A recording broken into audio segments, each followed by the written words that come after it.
Hello everyone, कैसे हो आप सब। Welcome back to another CFA level 1 summary video. हमेशा की तरह ये समरी वीडियो हर उस स्टूडेंट के लिए काम आएगा जो स्टूडेंट या तो इस रीडिंग को शुरू कर रहा है या फिर मैं इस रीडिंग को समराइज कर रहा है। दोनों ही केस में अगर आप एक प्री नोशन लेकर के जाना चाहते हैं तो भी हेल्पफुल होगा, एंड ऑब्वियसली समरी के लिए तो इंपॉर्टेंट है ही। So it is going to be a very good session. आइए within next few minutes हम ऑल्टरनेटिव इन्वेस्टमेंट्स के इस छोटे से लर्निंग मॉड्यूल को समराइज करते हैं। आज के इस लर्निंग मॉड्यूल में हम बात कर रहे हैं about private capital. Private capital के ऊपर चर्चा हमने लास्ट रीडिंग में भी करी थी या लास्ट लर्निंग मॉड्यूल में भी करी थी, एंड यहाँ पे वापस कर रहे हैं प्राइवेट कैपिटल के बारे में बात डिटेल में। ऑब्वियसली प्राइवेट कैपिटल के दोनों हिस्सों के बारे में बात होगी which is related to both private equity as well as private debt. Let's get started. सबसे पहला यहाँ पे अगर आप पॉइंट देखेंगे तो हम लोग प्राइवेट इक्विटी में पहला पॉइंट जो डिस्कस कर रहे हैं वो है लेवरेज्ड बायआउट्स। इसके ऊपर अपने को जो अभी तक जितना कुछ याद आ रहा है वो ये है that here a big loan is involved, and उस लोन के मदद से the entire company is being bought. आमतौर पे दो कंपनीज खरीदी जाती हैं, वो प्राइवेट कंपनीज होती हैं या फिर मैं पब्लिक कंपनीज भी अगर होती हैं तो उनको प्राइवेट करने का इंटेंट रहता है। ये एक आमतौर पे हम लोग जानते हैं इसके बारे में। This may not be true for all leverage buyouts, but हम मोर और लेस ऐसा ही होता है। और बहुत ज्यादा बड़ी पब्लिक लिमिटेड कंपनी को लेवरेज बायआउट करके खरीदना ऐसे भी बहुत मुश्किल होता है, because those are very very expensive companies, value बहुत ज्यादा होती है। तो यहाँ पे दो तरह के मेजर बायआउट्स होते हैं, जो कि एक होता है एमबीओज, एक होता है एमबीआईज। एमबीओज में क्या होता है, there is an existing management which is wanting to take over the entire company. तो अभी तक वो कंपनी को मैनेज कर रहे थे, so possibly filling up the roles like CEO, CFO वगैरह वगैरह वगैरह, but now they want to become owners of the company as well. So ऐसे में they will take a big loan and they will buy the entire company, buy the shares of the company. इसका फायदा ये होता है that the company is a mature company, company के cash flows बहुत rich है, so based on those cash flows the company will be able to pay off the loans that have been taken। तो ये एक अच्छा scenario हो जाता है और इसको हम MBOs के तौर पे बोलते हैं। क्लियर? एंड ऑब्वियसली ये कैसे होता है, just in case you are thinking कि ये लोन किस कैपेसिटी में लिया जा रहा है, the company is taking the loan, the private company will take a loan and it will release all the promoters, it will basically buy back their shares। as a result जो promoters निकले तो जो हमारे management थी जिनके पास में existing number of shares जो भी थे वही सीधे 100% या जो भी एक मेजॉरिटी नंबर हो जाता है, and they basically take control over the company। so here a big loan is involved, company takes the loan and releases the promoters। ये होता है एक तरीका। दूसरा होता है एक्सटर्नल मैनेजमेंट ऐसा काम करती है। तो इसमें क्या होता है, the company is being run by a set of promoters। promoters के नीचे एक मैनेजमेंट टीम है। the management team is not interested to continue with the business, so वैसे में promoter is also not interested, then in that case an external company or external set of management is interested to take over the entire company, so they will buy stake in this entire company। Again the same process will follow, they will take up a loan and they will buy the entire stake in this company, releasing the promoters and also the existing management। ऐसे में एक external management will take over the entire custody of the company। दोनों में कोई बहुत ज्यादा difference नहीं है, दोनों ही केसेस में leverage is involved and buyout is involved. Next we have increased value through restructuring, this is very important. ये इस तरह के लेवरेज बायआउट्स के पीछे जो इंटेंशन होता है वो हमेशा रीस्ट्रक्चरिंग का होता है। कंपनीज को खरीद करके उनको थोड़ा मॉडिफाई किया जाएगा, उनके कॉस्ट कट किए जाएंगे या फिर में कॉस्ट रिडक्शंस की जाएंगी, जिसकी वजह से अल्टीमेटली कोई ना कोई रीस्ट्रक्चरिंग के थ्रू कंपनी में वैल्यू अनलॉक करने का इरादा रहेगा। सो ये आमतौर पे प्लान होता है। And obviously mature companies are attractive LBO कैंडिडेट्स। The reason being is very simple, mature companies have significant steady cash flows which will help in repaying the loans। so the loan that is being taken to take over the entire company, that will be repaid through these cash flows। so mature company होना बहुत ज्यादा जरूरी है, that only makes you an attractive LBO candidate। आगे हम बात करते हैं about development capital. We are still talking about private equity, तो अभी भी जितना भी हम बात कर रहे हैं वो सब प्राइवेट इक्विटी इन्वेस्टमेंट के अंदर ही बात कर रहे हैं। Next concept that we have is development capital. Now development capital is also known as minority equity investing. This is a different investing. इसमें क्या है कि आप कंपनी में बहुत मेजॉरिटी स्टेक तो नहीं ले रहे हो, but still that matters a lot for the company. So ऐसे में you are buying very limited stake in the company, but वो कंपनी के या तो कोई एक्सपेंशन प्लान में काम आएगा या कंपनी को कभी कभी सर्वाइव करने के लिए उस कैपिटल की दरकार पड़ती है। सो ऐसे में it comes at the right time and it comes from right set of investors. So they don't buy majority stake in the company, but they buy minority stake in the company, giving the much desired capital to the company, और उसके return में they obviously get the control over the company, not the entire control but still some significant I would say control, थोड़ा सा control तो मिल ही जाता है। तो यहाँ क्या हो रहा है, यहाँ कोई बिजनेस ग्रोथ या फिर एक्सपेंशन या रिस्ट्रक्चरिंग के लिए कैपिटल की दरकार है, तो ये कैपिटल प्रोवाइड किया जा सकता है टू द कंपनी। अगर एक पब्लिक कंपनी को इस तरह का कोई कैपिटल दे रहा है कोई भी इन्वेस्टर, तो उसको हम कहते हैं पाइप, जिसको हम कहते हैं public investment in private equity, sorry private investment in public equity, so that is pipe. इस तरह एक प्राइवेट कंपनी में भी इन्वेस्टमेंट की जा सकती है। सिनेरियो बहुत सिंपल है, मान लो there is a private company, उस प्राइवेट कंपनी को इमीडिएटली 100 करोड़ की दरकार है, I am an investor, I am interested to have a stake in that company, तो मैं अपने 100 करोड़ तभी दूंगा ऑब्वियसली जब वो डेवलपमेंट के कहीं ना कहीं काम आएगा, the company needs that money, but at the same time even though I am investing only in a minority stake in that company, I will still hold a position on the board of directors. तो अगर ये मैं शर्त रख पाऊं और इस तरह से मैं कंपनी को कुछ हद तक इन्फ्लुएंस कर पाऊं, तो that would work for me, and इसीलिए ये डेवलपमेंट कैपिटल भी एक इंटरेस्टिंग कैटेगरी बन के निकलती है। So this is not just minority stake buying, it also involves certain set of control over the company as well, और at least influence not control. Next we have venture capital. Venture capital क्या होता है? This is a fund in which you have money and you are investing all of that in startups और early as companies. तो यहाँ पे छोटी कंपनियों में इन्वेस्ट किया जा रहा है। So here the investments are done in the form of equity shares, so you will buy the equity shares of some startup और सम अर्ली स्टेज कंपनीज, या फिर कई बार उनमें कन्वर्टिबल्स में भी इन्वेस्ट किया जाता है ना। कन्वर्टिबल्स में इन्वेस्ट करने का रीजन एकदम सिंपल है, कन्वर्टिबल में इन्वेस्ट करते इसलिए कि अर्ली इयर्स में जब उस अर्ली एज कंपनी में बहुत ज्यादा रिस्क है, तो प्रेफरेंस या फिर डेट देख करके हम उस पे डिविडेंड या फिर इंटरेस्ट कमाना चाहेंगे। बट आगे जाकर के अगर उस कंपनी के व्यारे न्यारे हो जाए, कंपनी चल पड़े और स्टार्टअप की वैल्यू अनलॉक हो जाए, तो उस केस में हम अपने प्रेफरेंस शेयर्स या फिर जो भी हमारे पास डेट है उसको हम कन्वर्ट करके इक्विटी में ले जा करके कंपनी में ऑब्वियसली ओनरशिप लेना चाहेंगे ताकि हमें वो वैल्यू मिले। सो ये एक पर्टिकुलर स्टाइल है जिसमें ये वेंचर कैपिटल काम करते हैं। You can invest directly in equity और थ्रू कन्वर्टेबल्स एज वेल। हाँ, जो वेंचर कैपिटल फंड मैनेजर्स होते हैं वो एक्टिवली इन्वॉल्व होते हैं in BOT and in executive role. ये काफी इंपॉर्टेंट बातें हैं। वेंचर कैपिटल एक आम प्राइवेट इक्विटी फंड जैसे काम नहीं करता है। Private equity fund portfolio companies को आइडेंटिफाई करता है और उनमें स्टेक्स ले लेता है।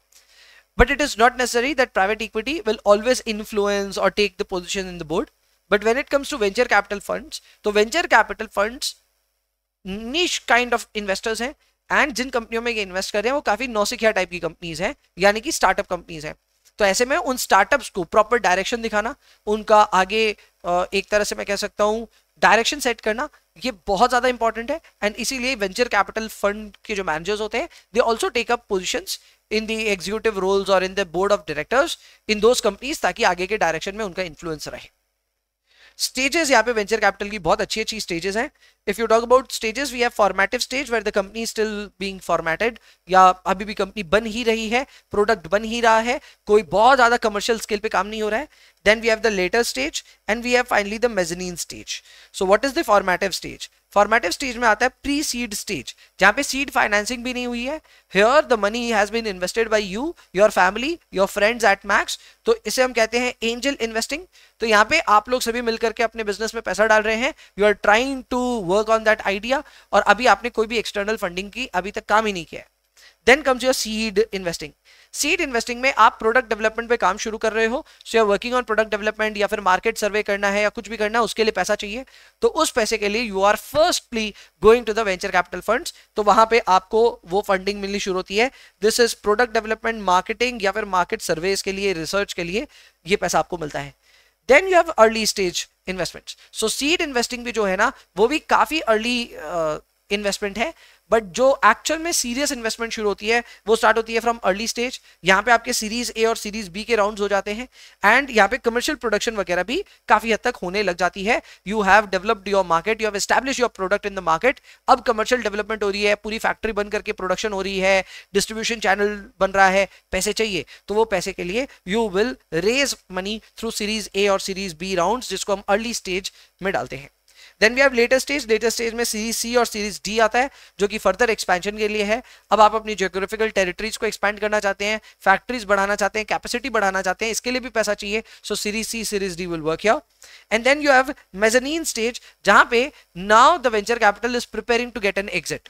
तो यहाँ पे venture capital will still give you money, this will be pre IPO money to basically do the road shows and to come out and do an IPO. Correct. So यहाँ क्या हो रहा है, कंपनी अभी पूरा कंपनी का stage समझो, company का एक बेसिक आइडिया था जब से उसमें एंजल इन्वेस्ट कर रहे थे, फिर उसके बाद में उसी फॉर्मेटिव स्टेज में वेंचर कैपिटल ने एंटर किया in the seed stage financing. Seed के बाद में वी हैव अर्ली स्टेज में सीरीज ए बी हुआ, फिर सीरीज सी डी हुआ इन द लेटर स्टेज. अब उसके बाद प्री आईपीओ राउंड्स हो रहे हैं जहां पे आईपीओ से जस्ट पहले कंपनी को जो जो फाइनेंसेस की दरकार है ताकि कंपनी आईपीओ ला पाए, तो उन सब चीजों की तैयारी हो रही है. And once that will be out, तो आईपीओ के थ्रू ये वेंचर कैपिटल यूजुअली एग्जिट कर जाते हैं. तो ये pre IPO is the final stage. इसके बाद में आईपीओ आता है. आईपीओ में the shares are offered to the public, money is being raised and that money is being disbursed to the venture capital. In most scenarios venture capital यहाँ पे exit ले लेते हैं. So ये है stage of venture capital investments. Next we jump on to private equity exit strategies. अभी जो मैंने exit strategy आपको बताई IPO वाली, वो तो सबसे बढ़िया होना तब होता है, but it is not usually the only option. Private equity जब भी कहीं पे भी इन्वेस्ट करती है पोर्टफोलियो कंपनीज में, तो उनके पास एग्जिट करने के काफी सारे तरीके हैं. उसमें पहला तरीका है ट्रेड सेल. यानी जिस कंपनी में, जिस पोर्टफोलियो कंपनी में आपने इन्वेस्ट किया, you stayed there for example 5-6 years, value काफी अनलॉक हो चुका है, now you want an exit. तो क्या उपाय है? उपाय ये है कि उसी कंपनी को किसी कॉम्पिटिटर को या फिर किसी स्ट्रेटेजिक बायर को आप बेच दो. अब ये करने के लिए obviously you need a control over the company as well. तो वो मैं आपको पहले ही बता चुका हूं कि प्राइवेट इक्विटी के अंदर ही वेंचर कैपिटल भी आता है. So both these scenarios involve not just buying stake of the company but also taking control over the company as well if required. तो वो कंट्रोल के साथ में कॉम्पिटिटर या फिर में स्ट्रेटेजिक बायर्स को कंपनी को बेची जा सकती है. Next we have public listing, जिसके ऊपर बात हो चुकी है. आप आईपीओ ला सकते हो एंड उससे आप अपने शेयर्स को बेसिकली मार्केट में रख सकते हो एंड उस पर आप पैसे उठा लोगे, फंडिंग उठा लोगे, एंड पब्लिक के थ्रू ये जो पैसा रेज हुआ इससे आप अपने प्राइवेट इक्विटी फंड को एग्जिट दिलवा सकते हो. This is one option. इस ऑप्शन के अलावा you can also directly list your company. अब डायरेक्ट लिस्टिंग में क्या होता है ना, you are not raising additional capital, you have just listed your company, you have not raised any capital. इससे बस ये होता है that your shares which were illiquid till date, उनको एक सेकेंडरी मार्केट मिल जाता है, और उस सेकेंडरी मार्केट में if the promoter want an exit और if the P fund wants an exit, तो उनको वो एग्जिट मिल जाता है by selling in the secondary market. So that can also happen. So IPO में क्या होता है, आईपीओ में कैपिटल रेज करना नेसेसरी है, अंडर राइटर्स के थ्रू प्रॉपर्ली रेज करते हैं कैपिटल, वो सब जरूरी है. But if you don't want any of that, तब आप बिना अंडर राइटर के, बिना कैपिटल रेज किए भी अपनी डायरेक्ट लिस्टिंग करा सकते हैं. इसके अलावा SPAC, स्पेशल पर्पस एक्विजिशन, ऐसा कुछ करके कंपनीज, ये भी आप बना सकते हैं एंड इनके थ्रू भी आप एग्जिट ले सकते हैं. Then we have recapitalization. Recapitalization is a scenario where the company is taking huge amount of debt in order to pay a big hefty dividend to the shareholders of the company. इससे क्या होगा? The private equity is already a shareholder of the company, so they will get a hefty dividend which will be of such a big large scale कि उनका investment plus उनका return सब उनको मिल गया.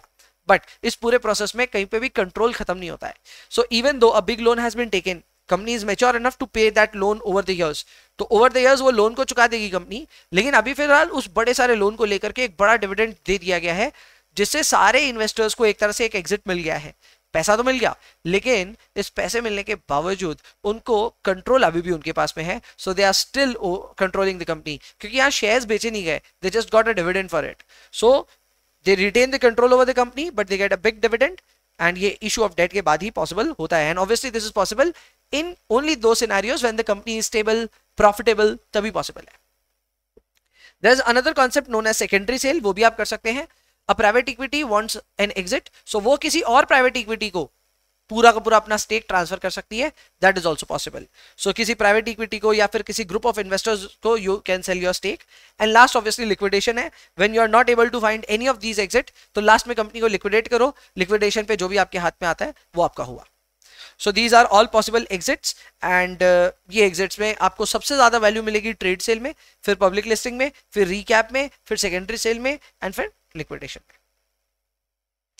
Benefits and risk in private equity की अगर हम बात करें, तो सबसे बड़ा बेनिफिट ये है कि प्राइवेट इक्विटी इन्वेस्टमेंट्स में आपको हायर रिटर्न्स मिलेंगे.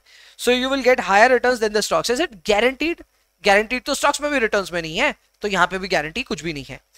डाइवर्सिफिकेशन का भी बेनिफिट मिलेगा, क्योंकि आमतौर पर ऐसा माना जाता है दैट प्राइवेट इक्विटी का जो रिटर्न है, रिटर्न डेटा है, that has low correlationship with the traditional investments. So in that case diversification benefit will happen.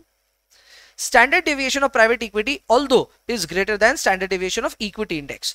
यानी अगर हम निफ्टी का एसडी निकालें, स्टैंडर्ड डेविएशन निकालें, और प्राइवेट इक्विटी के कोई भी इंडेक्स का या फिर प्राइवेट इक्विटी का ही रिटर्न डेटा का अगर हम स्टैंडर्ड डेविएशन निकालें, then standard deviation of private equity will be larger than the Nifty. तो ये हम नहीं कह रहे हैं that private equity is lesser risky than traditional stocks, no it is not, it is more risky अगर आप स्टैंड अलोन बेसिस पे देखें तो। But the correlationship of private equity with the traditional investment is so low that you ultimately get up diversification benefits.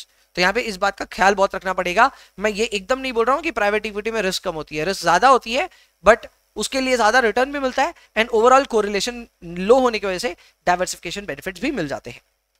Survivorship bias और backfill बायस का भी यहाँ पे एक टेंशन रहता है।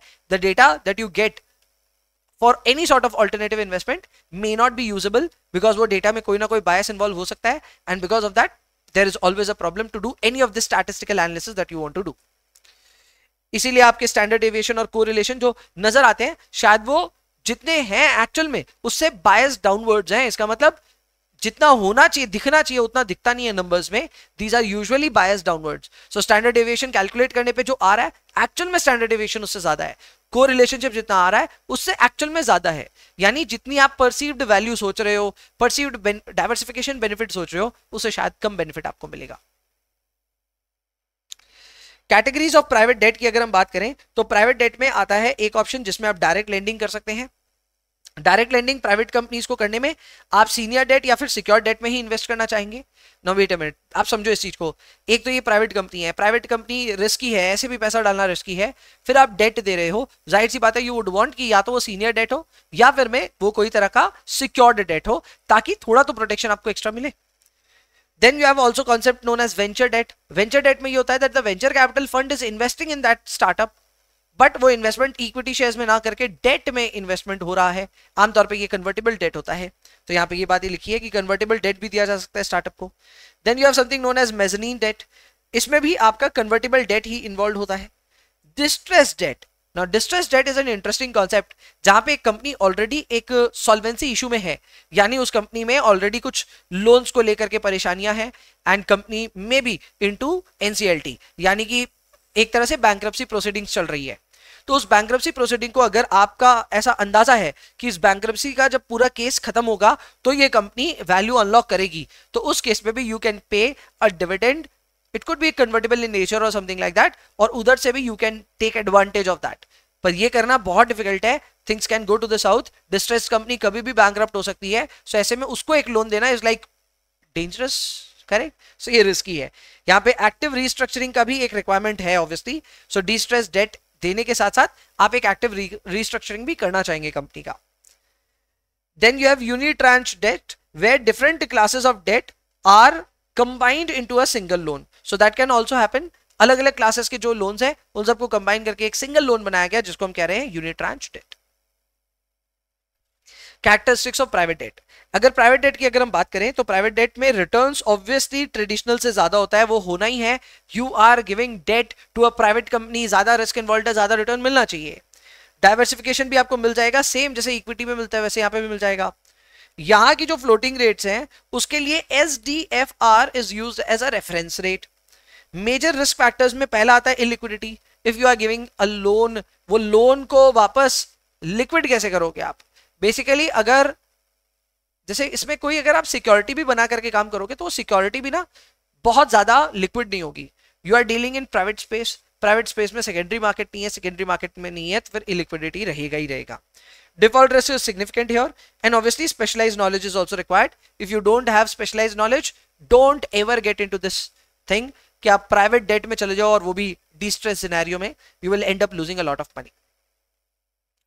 Now there is a concept known as vintage years. Vintage year जो होता है वो concept है कि किस साल प्राइवेट इक्विटी ने अपनी फंक्शनिंग शुरू करी, अपनी फर्स्ट इन्वेस्टमेंट करी। सो प्राइवेट इन्वेस्टमेंट का क्या होता है, प्राइवेट इक्विटी का क्या होता है, वो लोग कैपिटल आपसे कमिट करवा लेते हैं, कैपिटल कमिट कराने के बाद धीरे धीरे ड्रॉ डाउन करते हैं as per the portfolio companies identified.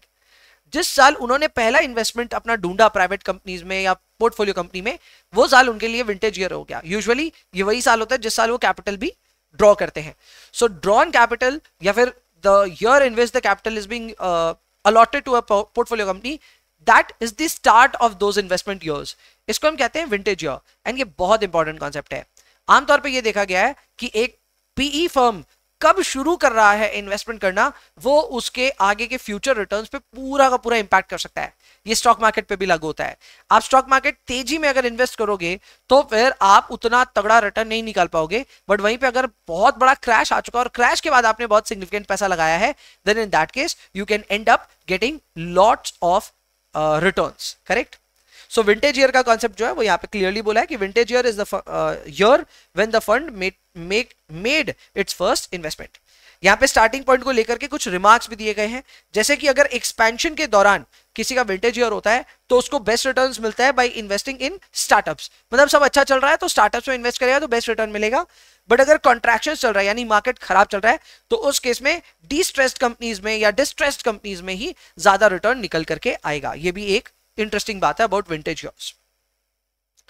Diversification vintage years में भी करना चाहिए। So if you are an investor, आप एक क्वालिफाइड इन्वेस्टर हो, तो आपको भी जब प्राइवेट इक्विटी में इन्वेस्ट करना है, don't invest all of your money into a single private equity fund, invest your money into numerous private equity funds, उसको भी डाइवर्सिफाई करो एंड उसमें भी विंटेज ईयर अलग अलग रखो। So basically don't deploy all your money in a single year. वो same जैसा स्टॉक मार्केट का बात है, सेम यहाँ पे भी बात है कि अगर आपके पास बहुत पैसा है, you want to invest that in some private equity fund, first don't invest in a single fund, invest in multiple funds. Number 2, invest in funds which have different vintage years. So एक का अगर बहुत top में शुरू हुआ है तो एक का बॉटम में शुरू होगा, एक का बीच में कहीं शुरू होगा, तो आपका ओवरऑल रिटर्न्स इतना ज्यादा उसकी वजह से इंपैक्टेड नहीं रहेगा। रिस्क रिटर्न प्रोफाइल्स की अगर हम बात करें तो एक एक करके सारी चीजों के बारे में बात कर लेंगे। सबसे पहले प्राइवेट इक्विटी की बात करें तो यहाँ पे हाईएस्ट रिस्क है और हाईएस्ट रिटर्न है, ये एकदम पक्की बात है। इसके अलावा अगर हम मेज़नीन डेट की बात करें तो यहाँ पे मॉडरेट रिस्क है, ठीक ठाक रिटर्न है, अच्छे रिटर्न है। यूनिट्रांस डेट में क्या होता है, मॉडरेट रिस्क है, रिटर्न भी मॉडरेट है। सीनियर डायरेक्ट लेंडिंग में क्या रहा, आप एकदम प्रॉपर डेट की तरफ जाते जा रहे हो। यहाँ पे मेज़नीन डेट और यूनिट्रांस में you have multiple risk classes, तो वो छोड़ो, लेकिन मेज़नीन डेट में कन्वर्टिबल्स इन्वॉल्व है। सो जहां कन्वर्टिबल्स इन्वॉल्व है वहां पे थोड़ा ज्यादा रिटर्न मिल सकता है आपको, बट जैसे जैसे आप निकलोगे डेट की तरफ, आप देखो रिटर्न्स कम होते जाएंगे और रिस्क भी कम होती जाएगी। जैसे कि सीनियर डायरेक्ट इन्वेस्टिंग में लोअर रिस्क है, मॉडरेट रिटर्न्स आपको मिल रहे हैं।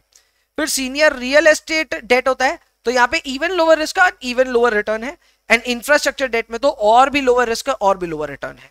सो आप देखिए किस तरह से ओवरऑल पोजीशन बन रही है। Private equity highest risk highest return, फिर उसके बाद में आता है mezzanine debt, unitranche, senior real, infrastructure. So that was it for this entire learning module, and I hope आपको ये भी लर्निंग मॉड्यूल में मजा आया होगा। We try to summarise it within few minutes and I hope we have done justice to this particular learning module. मिलेंगे next learning module में, तब तक के लिए enjoy yourself please, and please पढ़ाई करते रहिए।